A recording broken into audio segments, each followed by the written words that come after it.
আসসালামু আলাইকুম। এসএসসি ২৬ তোমাদের এসএসসি ২৫ থেকে একটা শিক্ষা নিতে হবে। কি শিক্ষা? বিগত বছরে দেখা গিয়েছে বলতেছে বিগত ১৫ বছরে ৬৮% পাস করছে এমন হয়নি।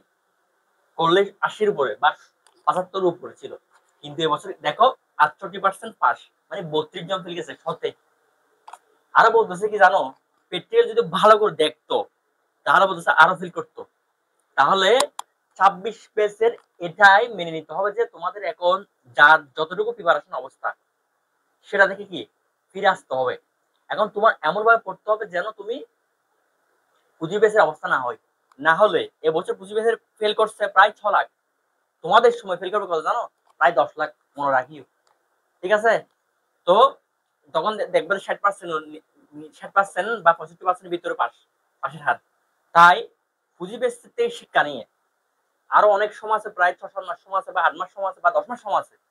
তুমি এই সময়টা কাজে লাগিয়ে তোমার এক্সামের জন্য পাস এবং এ প্লাস নিশ্চিত থাকে সেটা করে নিতে হবে। যদি তুমি ফাঁকিবাজ হও তাহলে তোমার রেজাল্ট ফেল আসবে। বুঝছো? তাই মন দিয়ে পড়াশোনা করো। এতদিন যেটা করেছো সেটা ভুলে যাও। কারণ আগের মতো শিক্ষা ব্যবস্থা হচ্ছে না। অর্থাৎ আগের মতো তোমার রেজাল্টটা কাউন্ট করতেছে না।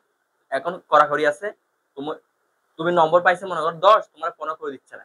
এখন ১০ পাইলে আরো ২ কমাই দিবে, ৮ করে দিবে, বুঝছো? ওদের এত পাসের দরকার নাই। পাস করবো অল্প, অল্পরা মানুষ হোক। হ্যাঁ? তাই তোমাদের এখন মন দিয়ে পড়তে হবে। পরিবেশ থেকে শিক্ষা নিয়ে যেন ২৬ ব্যাচের এরকম রেজাল্ট খারাপ না হয় সেটা খেয়াল রাখতে হবে। ঠিক আছে ভাইয়া? তো মন দিয়ে পড়াশোনা করো। আসসালামু আলাইকুম।